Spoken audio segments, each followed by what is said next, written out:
إلا بالله العلي العظيم. أعوذ بالله من الشيطان اللعين الرجيم. بسم الله الرحمن الرحيم. الحمد لله الأول بالأول كان قبله والآخر بالآخر يكون بعده الذي قصرت عن رؤيته أبصار الناظرين وعجزت عن نعته أوهام الواصفين. ابتدعا بقدرته الخلق ابتداء واخترعهم على مشيته اختراء. وتعز من تشاء وتذل من تشاء بيدك الخير إنك على كل شيء قدير. كل من عليها فان ويبقى وجه ربك ذو الجلال والإكرام. الصلاة والسلام على أشرف الأنبياء والمرسلين وخاتم النبيين طه وياسين سيدنا ومولانا حبيب قلوبنا طبيب نفوسنا غوثنا غياثنا مولانا مولى الثقلين محبوب رب المغربين والمشرقين ولي الدارين إمام القبلتين جد الحسن والحسين بالقاسم محمد. اللهم صل على محمد وآل محمد وعلى أهل بيته الطيبين الطاهرين المعصومين المظلومين المنتجبين المنتخبين ولعنة الله على أعدائهم أجمعين من يومنا هذا إلى قيام يوم الدين. أما بعد فقد قال الله تبارك وتعالى في كتابه محكم وقوله متقن. بسم الله الرحمن الرحيم. إياك نعبد وإياك نستعين. صلوات محمد وعلى محمد. اللهم صل على محمد وآل محمد. حضرات گران قدر عزاداران مظلوم کربلا اور ماتمداران سید الشہداء پاک عاشقان حیدر کرار، تمام کی تمام تعریف صلی اللہ علیہ شریف کے لیے ہے جو خالق کائنات اور مالک ارض و سما ہے. جس کی قدرت، جس کا اختیار، جس کا تصرف، جس کا تسلط، جس کا کنٹرول اس پوری کائنات پر، اس پورے یونیورس پر، اس پورے ورلڈ پر اور اس پوری کائنات کے ذرے ذرے پر. اس مختصر سے وقت میں انشاءاللہ اپنی گفتگو کو تمام کرنے کی کوشش کروں گا، بشرط یہ کہ آپ میرے ساتھ رہیں اور آپ کا سفر اور میں آپ کا اور آپ کی سماعتوں کا ہم سفر رہوں گا. ایک صلوات آواز بلند پر محمد. اللهم صل على محمد وآل محمد. پوری کائنات میں ہر مشہور، ہر معروف، ہر معزز انسان تاریخ کے زرنگار کے ایوان میں جب اپنا نام داخل کراتا ہے ماشاءاللہ ماشاءاللہ تو تاریخ میں اس کا نام جو روشن ہوتا ہے وہ اس کی کسی ایک خاص صفت کے ذریعے سے ہوتا ہے. پوری کائنات میں جتنے بھی لوگ مشہور ہیں، معروف ہیں، معزز ہیں، جن کی دنیا عزت کرتی ہے، وہ ایک خاص صفت کے ذریعے سے اپنا نام اس کائنات میں، اس تاریخ میں رقم کروا کر چلے جاتے ہیں. اور بعض لوگوں کی صفت اتنی اعلیٰ پیمانے کی ہو جاتی ہے کہ ان کی صفت ان کے مجسمے میں ضم ہو جاتی ہے. توجہ، ان کی صفت ان کے مجسمے میں ضم ہو جاتی ہے. مثلا اس طریقے سے ضم ہو جاتی ہے کہ جب ان کی صفات کا تذکرہ ہوتا ہے، جب ان کے صفت کا تذکرہ چھیڑا جاتا ہے تو صفت کا تذکرہ شروع ہوتا ہے، ان کا مجسمہ انسان کے ذہن میں آ جاتا ہے. صرف صفت کے تذکرہ کرنے سے انسان کا ہیکل، انسان کا مجسمہ ذہنوں میں سما جاتا ہے. مثال کے طور پر جب ہم صفت سخاوت کا تذکرہ کرتے ہیں تو حاتم طائی کا وجود ذہن میں آ جاتا ہے. جب ہم شجاعت کا تذکرہ کرتے ہیں تو رستم ذہنوں میں سما جاتا ہے. جب ہم عدالت کا تذکرہ کرتے ہیں تو نوشیروان عادل کا تصور ہمارے ذہن میں آ جاتا ہے. جب ہم علم کا تذکرہ کرتے ہیں، طبابت کا تذکرہ کرتے ہیں، تو ابو علی سینا کا تذکرہ ہمارے ذہن میں آ جاتا ہے۔ جب ہم صبر کا تذکرہ کرتے ہیں تو جناب ایوب کا مجسمہ ہمارے ذہن میں آ جاتا ہے۔ مگر یہ تمام کے تمام مشہور و معروف حضرات جو میں نے آپ حضرات کے سامنے جن کے نام پیش کیے ہیں، یہ جو معزز اس دنیا میں ہوئے ہیں، اس کائنات میں، صرف اور صرف ایک صفت کے ذریعے سے ہوئے ہیں۔ صرف اور صرف ایک صفت کے ذریعے سے۔ کوئی شخص یہ ذمہ داری سے نہیں کہہ سکتا کہ حاتم طائی سخی ہونے کے ساتھ ساتھ شجاع بھی تھا۔ کوئی یہ نہیں کہہ سکتا کہ نوشیروان عادل جو ہے عدالت کے ساتھ ساتھ وہ طاقتور بھی تھا۔ کوئی یہ نہیں کہہ سکتا کہ رستم شجاع ہونے کے ساتھ ساتھ ایماندار بھی تھا۔ یہ جتنے بھی لوگ مشہور ہوئے ہیں، جتنے بھی لوگ معزز ہیں، جتنے لوگوں کی بھی عزت لوگوں کے دلوں میں ہے، وہ صرف اور صرف ایک صفت کے ذریعے سے، ایک صفت کے ذریعے سے۔ مگر خدا کی قسم، اہل بیت اطہار کے خاندان کے ہر فرد کے گھرانے کا فیض یہ ہے کہ ان کے جسم میں جتنی صفات ہوتی ہے، ہر صفت میں یہ نایاب نظر آتے ہیں۔ یہ ہر صفت میں نایاب نظر آتے ہیں۔ یہ اگر اپنے زمانے کے سب سے بڑے شجاع ہوتے ہیں تو اپنے زمانے کے سب سے بڑے عالم بھی نظر آتے ہیں، اپنے زمانے کے سب سے بڑے فاضل بھی نظر آتے ہیں، اپنے زمانے کے سب سے بڑے عادل بھی نظر آتے ہیں، اپنے زمانے کے سب سے بڑے بہادر بھی نظر آتے ہیں۔ پوری کائنات کے معزز افراد میں اور اہل بیت کے معزز ہونے میں فرق یہ ہے کہ پوری کائنات کا انسان جب منزل عروج پر پہنچتا ہے تو صرف اور صرف ایک صفت کے ذریعے سے منفرد ہوتا ہے۔ اہل بیت کے گھرانے کا فیضان یہ ہے کہ ایک صفت نہیں بلکہ تمام کی تمام صفات کے ذریعے سے منفرد بھی نظر آتے ہیں، یگانہ بھی نظر آتے ہیں۔ جب ان کی عبادت دیکھیے تو عبادت میں ان کا کوئی ثانی نظر نہیں آتا۔ اور عبادت کا تذکرہ، چونکہ میں نے جو آیت آپ حضرات کے سامنے عنوان سخن قرار دیا جس آیت کو، عبادت کے اعتبار سے ان کا کوئی بدیل نہیں۔ یوں تو ابتدائے جناب آدم سے ختم خاتم تک اور اب تک اور قیامت تک ہر وہ انسان جس کا تعلق دائرہ اسلام سے ہے کسی حد تک عبادت کرتا ہے، اپنے اپنے اعتبار سے عبادت کرتا ہے۔ مگر خدا کی قسم، اہل بیت کے گھرانے کا شیوا یہ ہے کہ عبادت کے اعتبار سے جتنے القابات عبادت کے اعتبار سے منسلک ہو سکتے تھے وہ سید الساجدین سے ملحق ہوئے ہیں۔ عبادت کرنے والے سب ہیں، اولیاء سب ہیں، اوصیاء سب ہیں، صدیقین سب ہیں، صالحین سب ہیں، مگر زین العباد سید سجاد کو کہا گیا ہے، زین العابدین علی بن الحسین کو کہا گیا ہے، سید سجاد علی بن الحسین ہے، زین الصالحین علی بن الحسین ہے۔ اب آپ دیکھیے، مثال کے طور پر کوئی ایک ایسا بچہ کسی ایک ایسے قبیلے میں آنکھیں کھولے جنم لے پیدا ہو کہ جہاں کوئی پڑھا لکھا نہ ہو، پورے قبیلے والے ان پڑھ ہو، اس قبیلے میں وہ بچہ ہائی اسکول پاس کر لے تو پورا قبیلہ فخر اور وہاں اس کے اوپر کرتا ہے اور اپنے آپ میں فخر محسوس کرتے ہیں کہ ہاں یہ بچہ ہم میں پڑھا لکھا ہے۔ پورے خاندان والے اس کے اوپر فخر کرتے ہیں۔ اس کا اس قبیلے میں ابھر کر آنا بڑا آسان ہے، چونکہ پورے خاندان میں کوئی پڑھا لکھا نہیں ہے۔ وہ بچہ صرف ہائی اسکول کر رہا ہے، انٹرمیڈیٹ بھی نہیں، ہائی اسکول کر رہا ہے تو پورا گھر والے پورے خاندان اس کے اوپر فخر کر رہے ہیں کہ یہ ہم نے پڑھا لکھا ہے۔ اسی طریقے سے اگر کسی بخیل خاندان میں کوئی 2 پیسے خرچ کرنے والا بچہ پیدا ہو جائے تو پورے خاندان میں وہ مشہور ہو جاتا ہے کہ بڑا سخی ہے۔ اسی طریقے سے اگر کسی غیر معروف قبیلے میں کوئی ایک ایسا بچہ پیدا ہو جائے کہ جس کی جو ہے اچھی خاصی پاور اور اچھے خاصے سلطے والے لوگوں سے تعلقات ہو جائے، وہ پاور والا ہو جائے، تو لوگ اسے نیتا کہنے لگتے ہیں کہ یہ ہم میں پاورفل آدمی ہے۔ اس کے لیے آسان ہے چونکہ گھر میں کوئی نہیں ہے۔ لیکن اگر کوئی بچہ ایسے گھر میں پیدا ہو کہ جہاں سب کے سب ممبرز ایم فل اور پی ایچ ڈی کیے ہوئے ہو،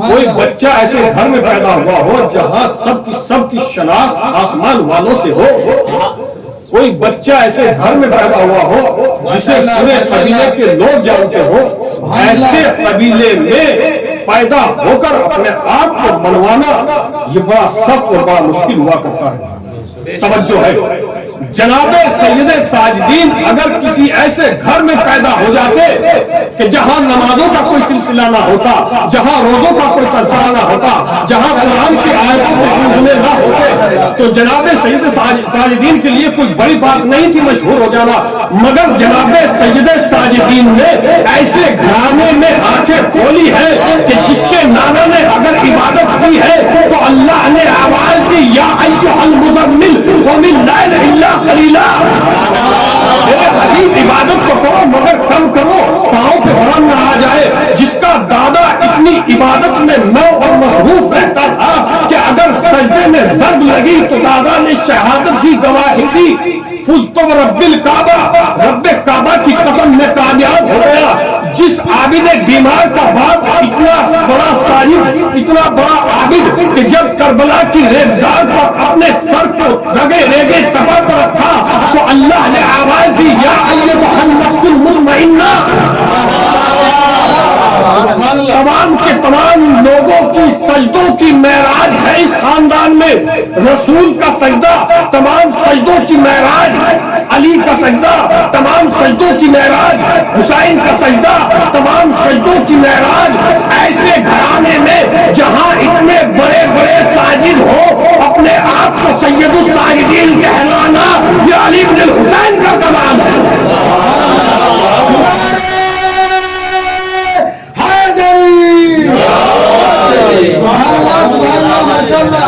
گھرانے میں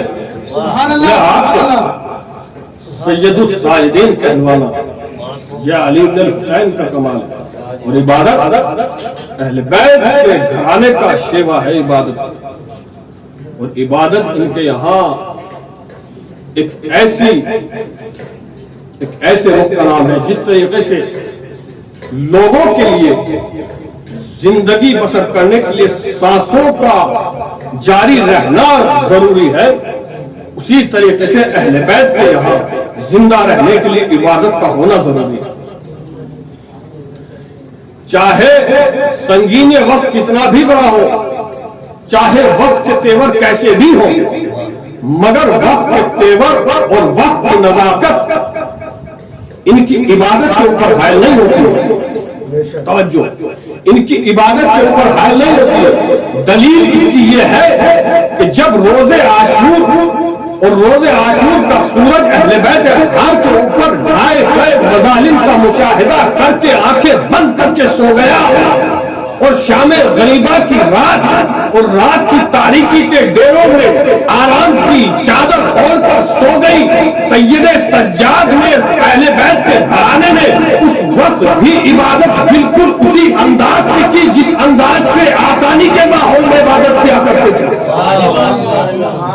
انسان کا ذہن پریشان ہو جاتا ہے، ہم لوگوں کی تو عادت یہ، ہم خوشی کے ماحول میں اللہ کو بھول جاتے ہیں۔ ابھی آپ معاشرے میں ماحول میں سوسائٹی میں دیکھیے تو شادی کا پروگرام ہوتا ہے تو گھر والے نماز پڑھنا بھول جاتے ہیں، یہ نماز پڑھ لیں گے، ابھی بارات آنے والی ہے، ناشتہ ہوگا، کھانا ہوگا، لوگوں کو رخصت کریں گے تب نماز پڑھیں گے۔ لوگ خوشی کے ماحول میں اللہ کو بھول جاتے ہیں، بیت وہ ہے جو مصیبت کے ماحول میں بھی اللہ کو نہیں بھولتے۔ صلوات پڑھیں محمد والے محمد پر۔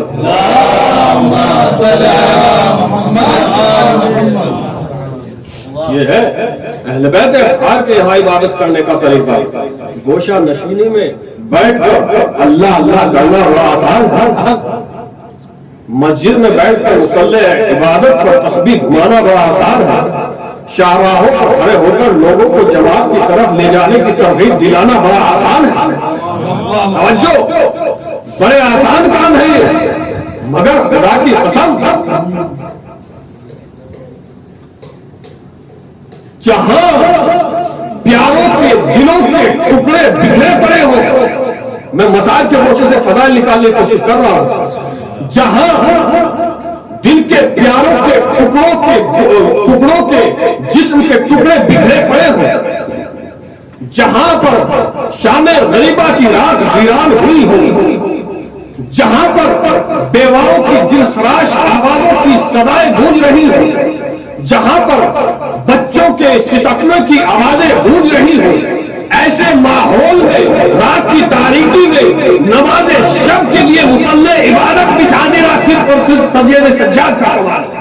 سبحان اللہ سبحان اللہ ماشاءاللہ۔ ایسے ماحول میں صرف اور صرف سید سجاد کا کمال ہے۔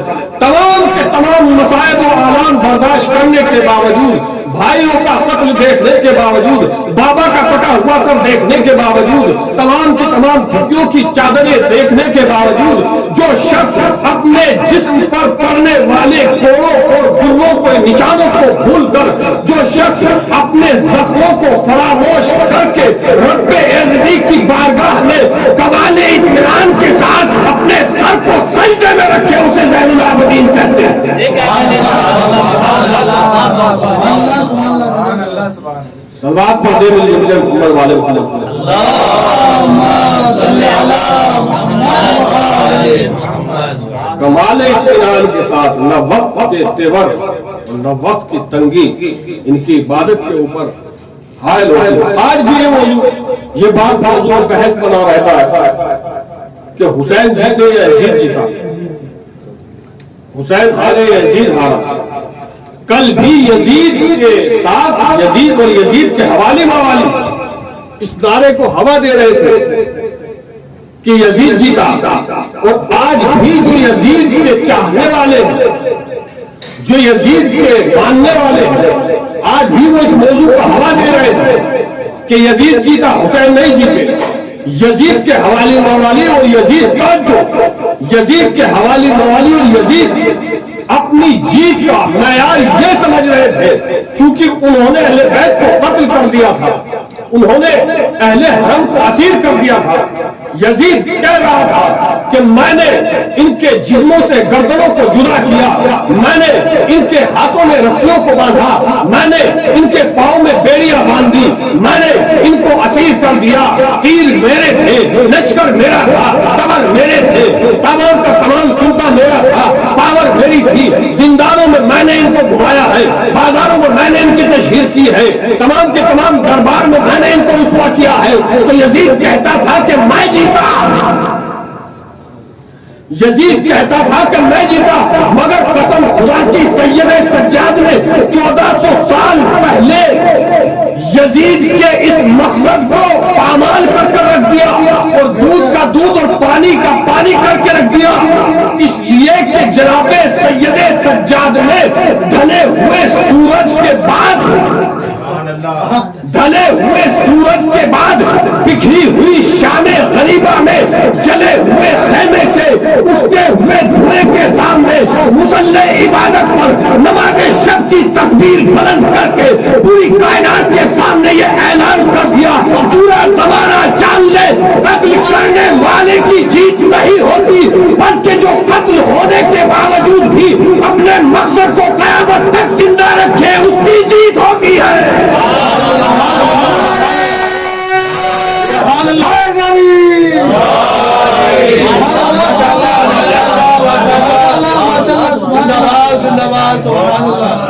سبحان اللہ سبحان اللہ۔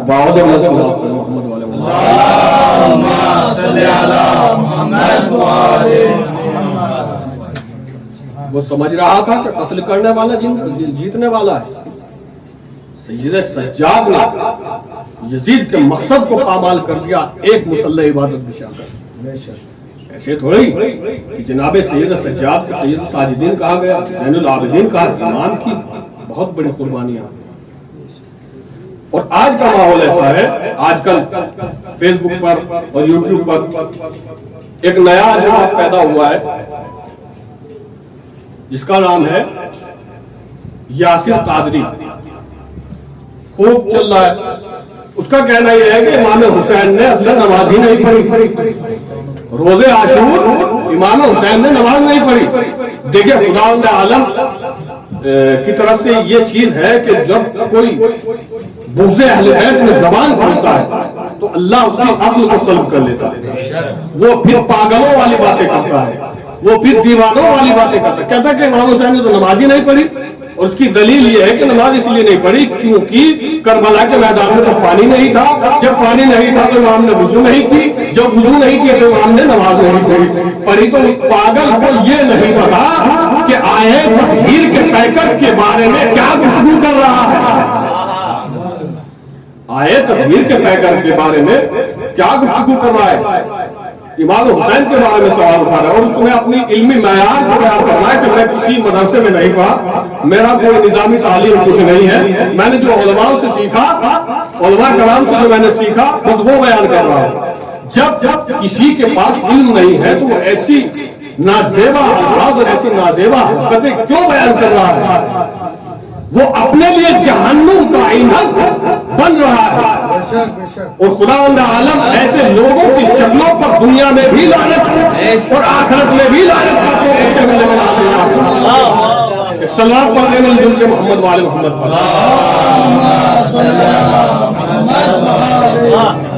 یہ ہے جناب سید سجاد، عبادت میں اپنے زمانے کے سب سے بڑے عابد، بس میں ختم کر رہا ہوں اپنی تقریر کو، سخاوت میں اپنے زمانے کے سب سے بڑے سخی۔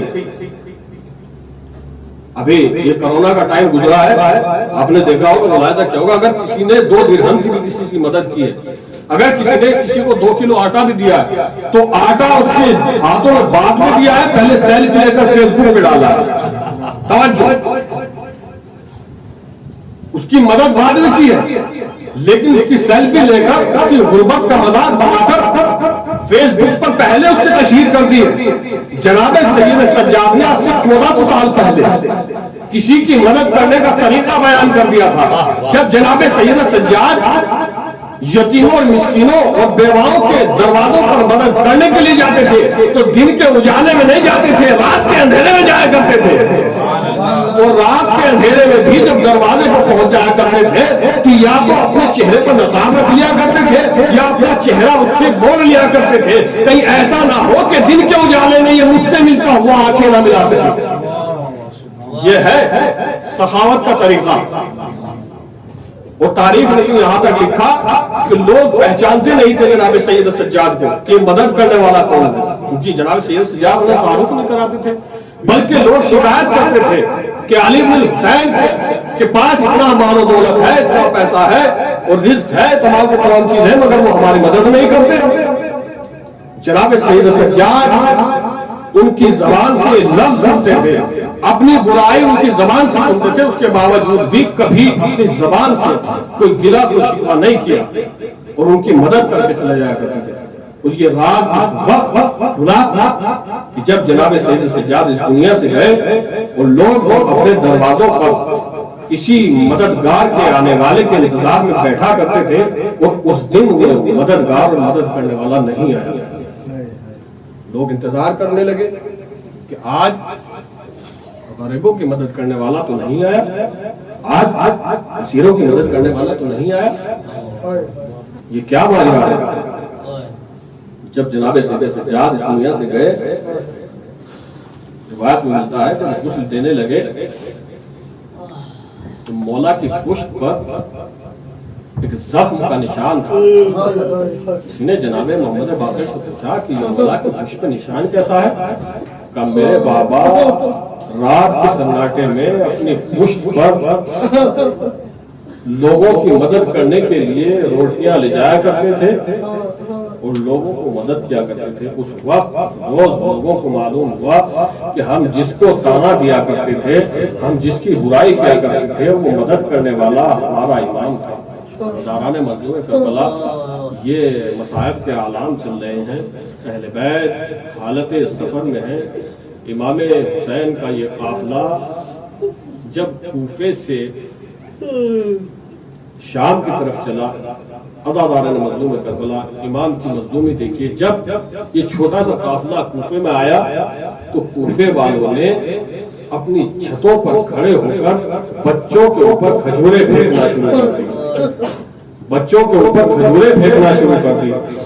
سیدانیوں نے کہا کہ ہم سید زادیان ہیں، ہمارے اوپر صدقہ حرام ہے، مگر جب یہ قافلہ کوفے سے ہو کر شام میں پہنچا ہے نا تو وہاں کھجورے نہیں پھینکی گئی، شام والوں نے اپنی جھولیوں میں پتھروں کو بھرا اور اہل حرم کے سروں پر پتھر مارنے لگے، اس لیے کہ شام میں اعلان کرا دیا گیا تھا کہ یہ باغیوں کا وہ ٹولہ ہے جس نے یزید کی مخالفت کی ہے اور یزید کے خلاف ورزی کی ہے، یہ باغی لوگ ہیں۔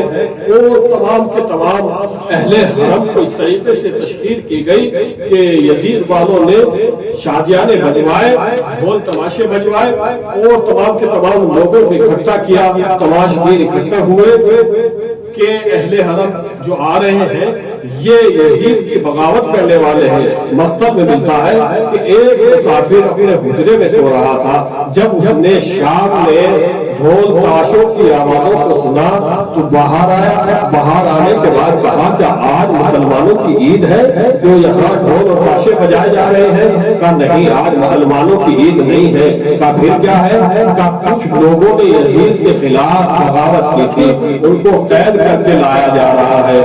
عزاداران مظلوم کربلا وہ شخص باہر آیا، مقتل نے اس کا نام ابن عتیبہ لکھا ہے۔ ابن عتیبہ باہر آیا، باہر آنے کے بعد ابن عتیبہ نے ایک عجیب منظر دیکھا۔ ابن عتیبہ کیا دیکھتا ہے کہ کچھ نیزے ہیں، ان نیزے کے اوپر کچھ سر آویزہ ہے، کوئی سر 32 سال کا سر ہے، کوئی سر 57 سال کا سر ہے، کوئی سر 18 سال کا سر ہے۔ ایک مرتبہ ابن عتیبہ نے نیزے والے سے پوچھا کہ بھائی یہ کون لوگ ہیں، کن لوگوں کے سر تم نے اپنے نیزے پہ آویزہ کیا ہوا ہے؟ ابن عتیبہ نے کہا کہ کربلا کے میدان میں جنگ ہوئی تھی، ابھی ابن عتیبہ بات ہی کر رہے تھے کہ ابن عتیبہ کی نظر ایک 6 مہینے کے بچے کے سر پر پڑی۔ ابن عتیبہ نے کہا تو کہتا ہے کہ کربلا کے میدان میں جنگ ہوئی ہے؟ کربلا کے میدان میں جنگ نہیں ہوئی ہے، کربلا کے میدان میں ظلم ہوا ہے۔ یہ بتا 6 مہینے کے بچے کون سی جنگ میں قتل کیے جاتے ہیں؟ عزاداران مظلوم کربلا مرتبہ ابن عتیبہ کی نظر ایک ضعیف پر پڑی، کیا دیکھا؟ ایک ضعیف ہے، سر پر جھکائے ہوئے ہے، کمر میں لنگر ہے، ہاتھوں میں ہتھکڑیاں ہے، پاؤں میں بیڑیاں ہے۔ ایک مرتبہ ابن عتیبہ اس ضعیف کے پاس پہنچا ہے، ضعیف یہ کیا ماجرا ہے؟ ایک مرتبہ امام نے کہا ابن عتیبہ ارے تو تو شامی نہیں ہے، کیا تم نے بھی مجھے نہیں پہچانا؟ ابن عتیبہ نے اپنا نام سنا، اپنے بدن میں لرزہ پیدا ہو گیا، بولا ارے آپ کون؟ میں نے نہیں پہچانا۔ ایک مرتبہ بولا نے کہا عتیبہ ارے میں علی حسین کا بیٹا ہوں، کربلا کے میدان میں سب کچھ پورا گھرانہ اجڑ گیا۔ ابن عتیبہ میں اکیلا نہیں آیا ہوں، وہ نیزے بجے بابا کا سر آویزہ ہے، وہ گھوڑے کی گردن بجے چچا عباس کا سر لٹکا ہوا ہے۔ ابن عتیبہ خدا را پیچھے مڑ کر مت دیکھنا، ارے مائیں بہنے چادر ہے۔ ایک مرتبہ ابن عتیبہ نے کہا مولا ارے میرے لیے کوئی خدمت ہو تو بتائیے۔ کہا ابن عتیبہ کہ تیرے پاس کچھ درہم ہو وہاں سے چادر خرید کر لے آ، ہمارے ناموس میں مطلع چادر ہے۔ 1000 درہم کی چادر خرید کر لایا۔ ناموس کو ابھی کچھ لمحات گزرے تھے کہ چادریں پھر سے برچھیوں کے ذریعے سے اتار لی گئی۔ ایک مرتبہ سید سجاد کے پاس آیا، جناب سید سجاد نے کہا اے ابن عتیبہ یہ 1000 دینار جو تیری جیب میں باقی ہے اس نیزے والے کو دے دے، نیزے والے سے کہہ دینا ارے 100 کو لے کر آگے چلا جائے تاکہ تماشیوں کا مجمع، شرابیوں کا ہجوم میری ماں بہنوں کی چادروں کی طرف نظر نہ کرے۔ عزاداران مظلوم کربلا ابھی ابن عتیبہ نیزے والے سے بات ہی کر رہا تھا، ابن عتیبہ نے کیا دیکھا؟ ایک بوڑھا شامی اپنی جھولی میں پتھر لیے ہوئے ہیں۔ ایک مرتبہ اس نے پتھر اٹھایا، سر امام حسین کی طرف نشانہ لگایا، وہ سر جو نیزے میں آویزہ تھا امام حسین کی پیشانی پر جا کر لگا۔ ابن عتیبہ برداشت نہ کر سکا، ایک مرتبہ تلوار نیام سے نکالی۔ سید سجاد نے دیکھا نانا کا صحابی جلال میں ایک مرتبہ بیڑیوں کو سنبھالا، ہتھکڑیوں کو پکڑا۔ ابن عتیبہ جلال